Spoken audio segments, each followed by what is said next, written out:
Okay, hey, it's John again. Many of you have asked me, what does a real estate investor actually do? And we do three things. And when we do them well, we get paid and we create win-win situations that work for ourselves and other people.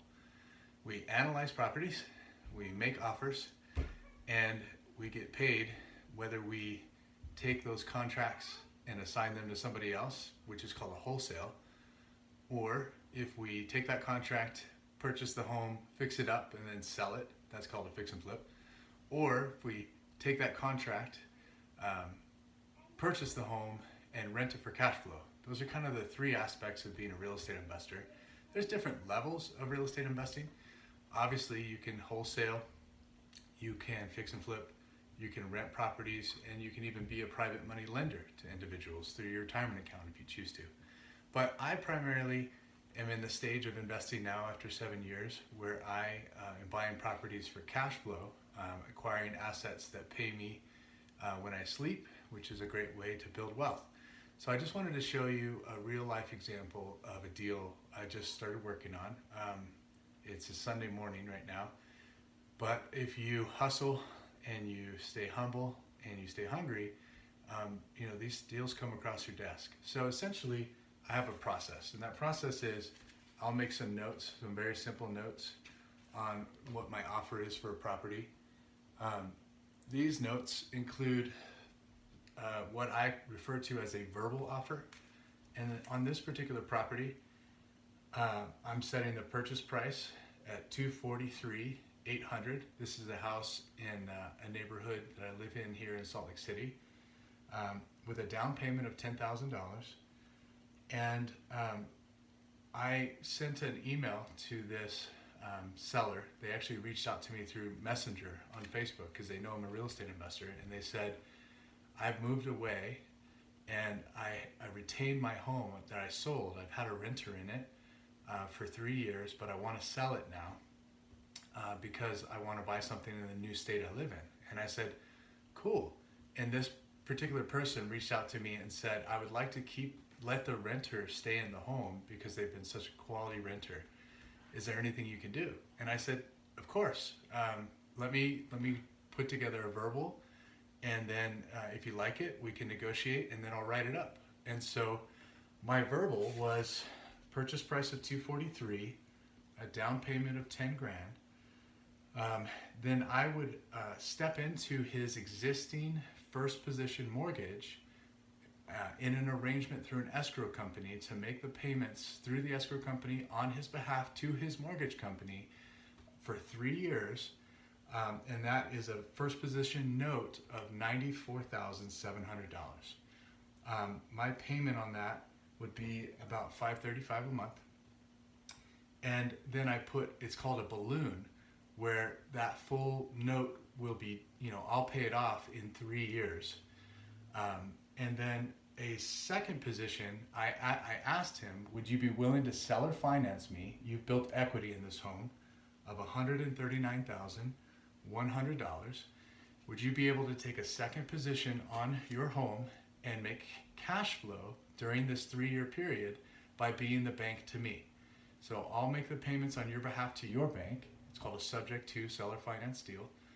And then you can be the second position lender to me at $139,100 at 3.5% interest, and you'll make a payment of around $640. I will give you a cash flow of around $625 a month for 3 years with a balloon at that 3 years. And then I painted the picture of why this is a win-win for him, a win for me, and a win for his renter. I said, look, the economy here in Utah is strong and the market is high. But I think because of COVID and coronavirus, the market, year over year is down 25% in home sales. If you sell to me now and lock in your equity and you carry it back to me over these 3 years, you get this. You get to keep your renter in place and she's happy. You get cash flow monthly. You get to lock in your equity now before the market goes down, and you get cash flow over the years. You also get to take the depreciation on this property and those things because you remain the bank. And I painted that picture to this person in an email, and then they replied back to me with the negotiation. And they said, you know what, we like the purchase price, we like the interest rate, we're open to the seller finance and the arrangement for you to make the payments to our mortgage company subject to an escrow company, third party. So essentially that way that works is I pay the escrow company will pay the seller's bank, and then they will pay the seller the amount every month for 36 months. And the seller said, we like all those things. The only thing we want adjusted is that we would like more down payment. And we would like $30,000 now. And so in an email, I said, great. I love those terms. I love that you are good with the purchase price and the interest rate and everything. Let's go ahead and write up the contract. So that's what I'm going to do right now and show you, what we do. So this is a real estate purchase contract. I'm here in the state of Utah, and in the state of Utah, I just went to Utah real estate purchase contract, and the the board of Utah, or whatever entity, sorry, this is just the standard one. It's 5 pages long, and I'm going to fill it out. It essentially is the terms of this verbal agreement written out in a contract. So I'm just going to write it out. I'll need the date and all of this stuff filled in, the amount, and then there's a little line here that says seller finance, and it's actually on the contract. Sorry, I won't use that finger, I'll use this finger.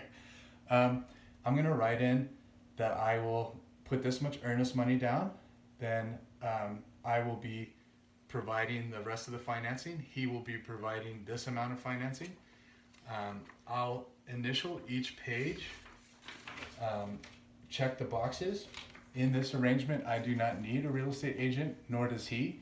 I'm directly an investor. I'm just a person. I am not a real estate agent, nor is he a real estate agent, nor do we need one. This is an arrangement and a contract between two individuals, and it's completely fine to do that, completely legal to do that. Many people ask me over the years, are you a real estate agent? And I say, no, I'm a real estate investor. And there's a difference.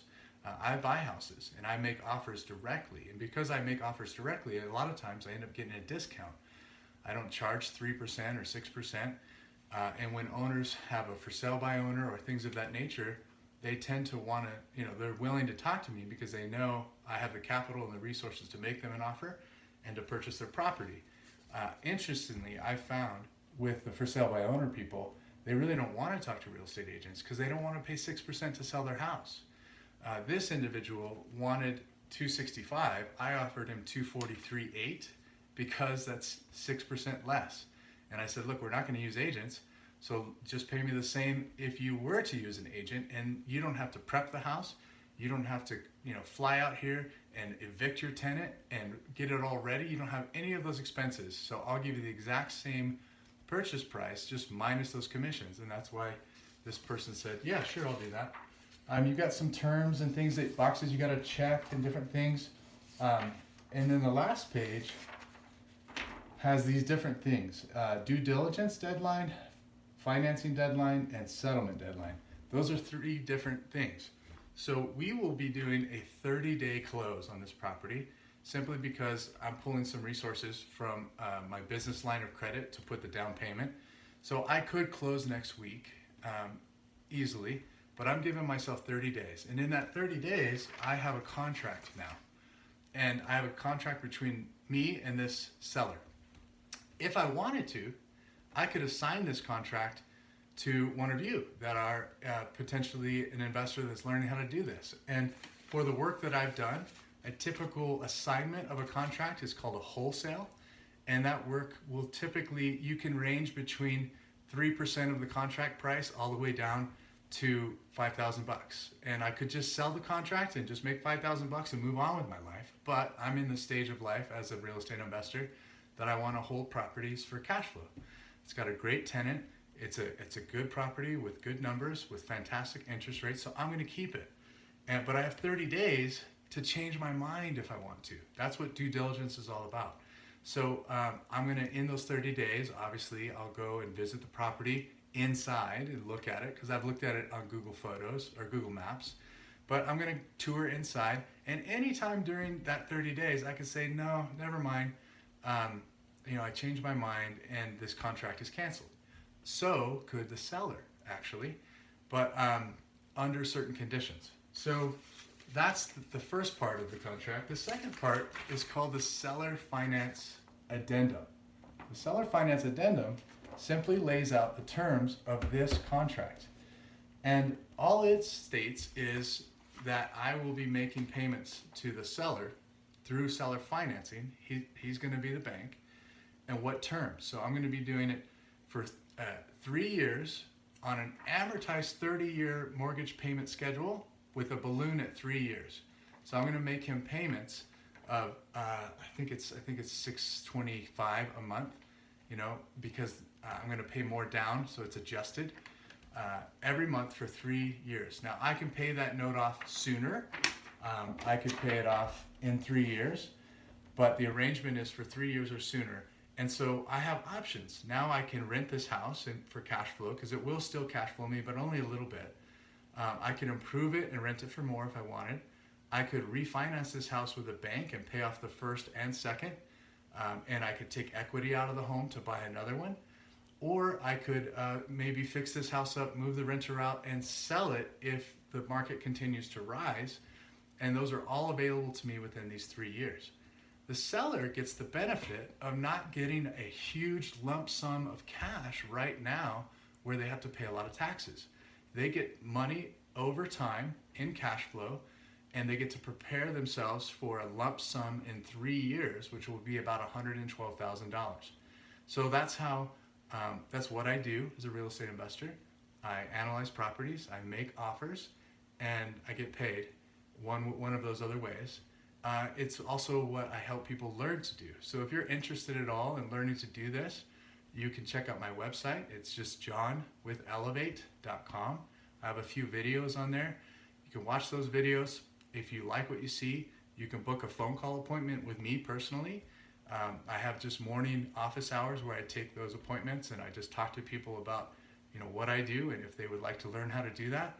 And you can book it right there through my website, and I would love to talk with you, teach you some things I've learned, and see if you'd like to learn more. If you're interested at all, check me out on any of my social media channels, my YouTube, whatever. Hit me up, give me a like, subscribe, and I'll keep giving you content like this. And with that, have a fantastic day, and aloha.